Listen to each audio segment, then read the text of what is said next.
see here. All right. And round 4. Round 4 of the Hales Corners Challenge, number 32. Again, if you like this sort of content, please make sure to leave a like, share with all your friends. It shows me that you enjoy this and you'd like to see more. It does help me out tremendously when you do so. Let's get into it. My third white of the day. Now, at this point in the tournament, I am pretty tired. It's 6 o'clock. We've been playing chess all day, and it's a long, long day. And I was happy to have something familiar, though I really wanted to get some black side games in. I wanted to play a Carol or another Slav, but I didn't get those, unfortunately. So I got. It was nice to have another English because I'm familiar with it and I know the plans. Now he played a line that I don't normally see a lot. I've only seen this line one other time over the board, and it was against one of the people at the club, Robin. I don't know if it's drawish or not, but I felt like I had really good chances in this game.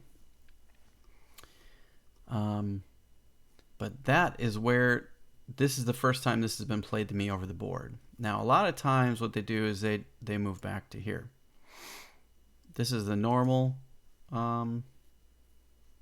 way to play it.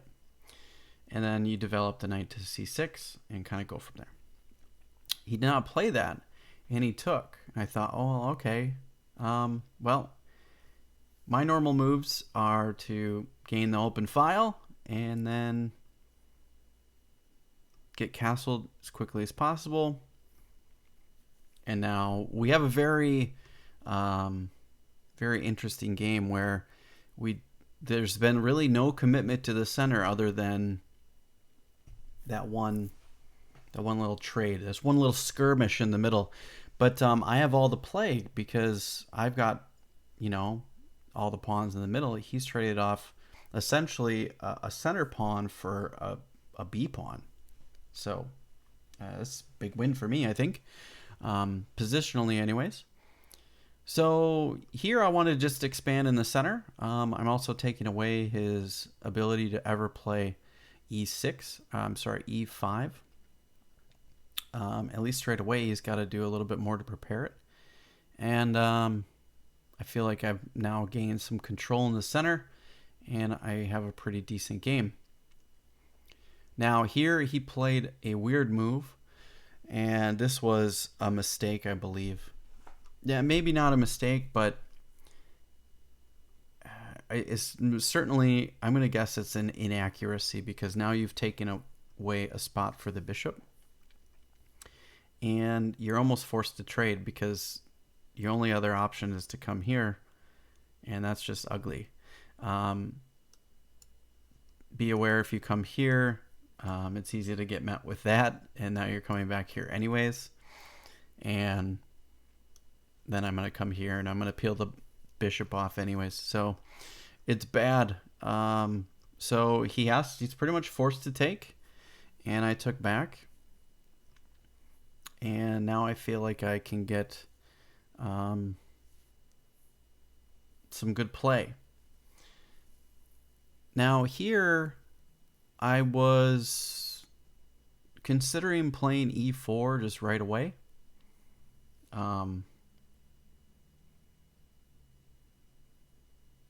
But I didn't really want to be met with E5. And then I wasn't sure how to best deal with that. So I came up with a different plan, trying to weaken his queen side a little bit, because I don't believe he really wants to play B6. Maybe it's fine. Maybe I just wasted tempo here, but I felt like this was a smart way to go because then it weakens his C6 pawn, and my bishop becomes, sorry about that, becomes really good. I mean, it is really good, but it becomes better. Now, here is where I was struggling to kind of find a way to go. So he's got this and this and this and this indirectly. I wanted to play this move, but it's easily met with this, and I can't deal with that. So that's a wasted move. So I was like, well, let's move the bishop to the other side and at least have it coming towards the king. And yeah,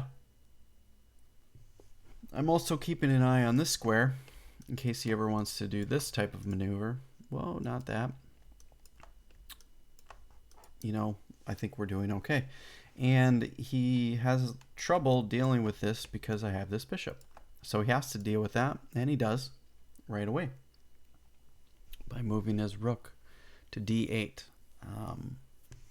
Obviously, he wants to expand in the middle and try to gain some space. So here I was really kind of just not sure. I guess I maybe saw phantoms or ghosts or something, because I was afraid of him playing e5. But I guess it really doesn't matter. So I played this move, just kind of lining up with all this and supporting this pawn more. And this one. Just in case. So, because I knew this was going to come. And it did. So I'm going to meet that. And he played here, which I found, we talked about this position for a while. He really told me that he wasn't sure, he didn't like really any of these things. And he thought his best option was to play here and allow for the protected passed pawn. He thought this was his best try. I honestly expected him to just take, and then take, and then we would go from there. He said that he really didn't like any of this because of, opening this open file, and he really didn't like bringing his queen to, here because of this guy, and he didn't really like this because he felt that was just too passive. I think it's fine. Maybe it's not awesome. I don't know if this is bad or good, but I felt like this was an okay way to play. Because, if I do try to take the file, he can easily just claim it for himself. If we mass liquidate and trade, this pawn becomes weak. It's tied down by this bishop, so I don't know. I feel like this is still okay for black. Maybe it's even. I'm not sure, but I felt like that was the best try. But he did this instead.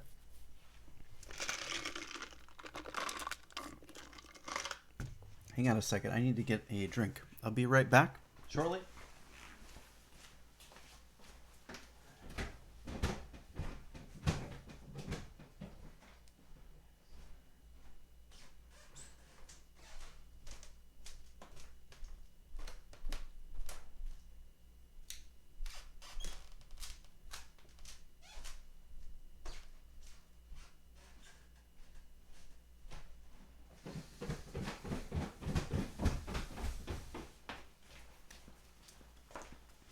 Okay, sorry about that.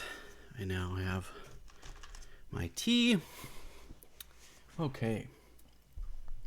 So yeah, I get this passed pawn. And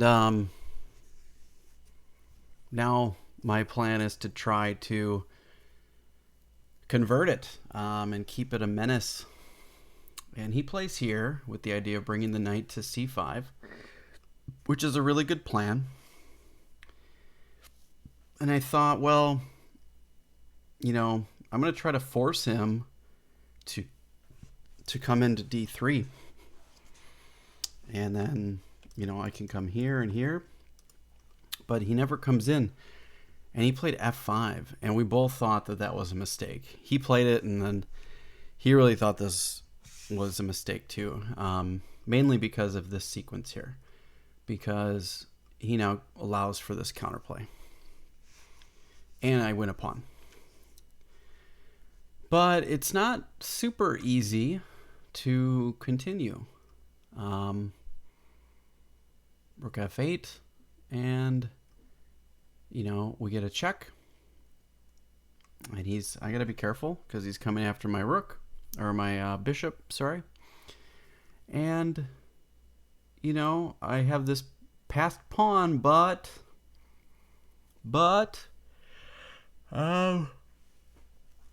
excuse me, it's difficult to deal with. It's also to note that he has this pin as well that I have to contend with, at least for a little bit. And he found this good move, rook f6. Now my queen pretty much has to leave. I can't stay in there. I have to come out, thankfully enough. I have an escape square. And before I went in there, I knew that I had this square still. Now, had I moved my bishop to g2 or g4, yeah, that would just be bad. So the other idea is, bearing down on this pawn. So we come here, and he lines up because now he's got 3 pieces coming down in here. I have to be careful. So yeah, you can come in, but I'm gonna checkmate you. So he stops it, and I came here, and he goes back again, and I thought, well, okay, he wants to go back, and he's willing to repeat. Now, so we did this move once, and I was like, well, I'm going to do it again and see if he's willing to take a draw, and he is. I thought, okay. And I ended up taking it because I was tired, and I just wanted to kind of be done for the day. Now, I did consider after the first time I did this. Now, I didn't see the draw at first. We did the first repeat or whatever. The move that I did see that I wanted to show was this one. Because now he can't come in. There's nothing he can really do.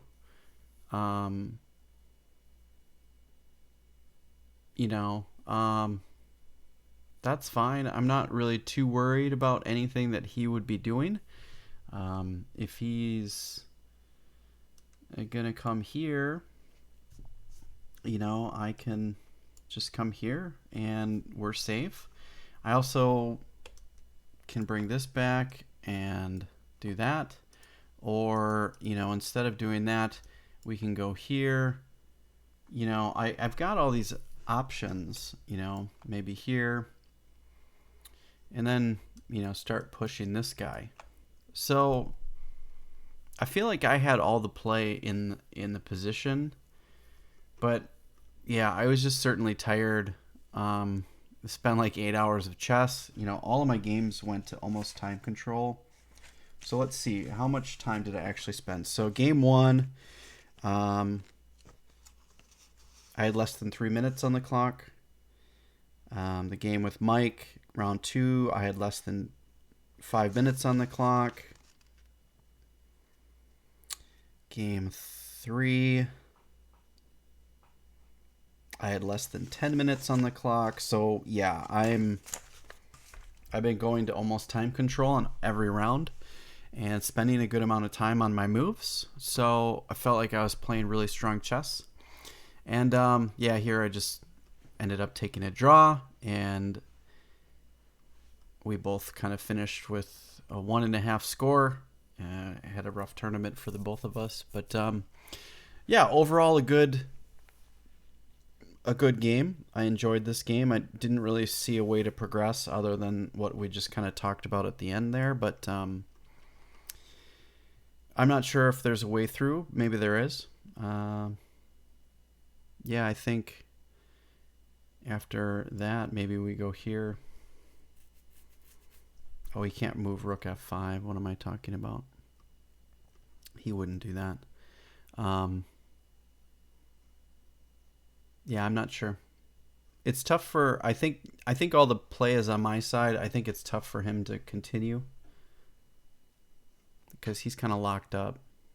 He said the other thing that he also considered. No, not there. No, not that either. So after I repeated once, he thought about this then, if he wanted to continue playing. And yeah, I don't know what I would have done at that point, but yeah, interesting game. So I enjoyed playing this game with John. It was a fun game, and I got a postmortem with him too, so that was nice. But yeah, awesome stuff. So that was my Hales Corners Championship or Challenge. I finished with 1.5 out of 4, but I feel like I played really, really strong chess. So I can't be too...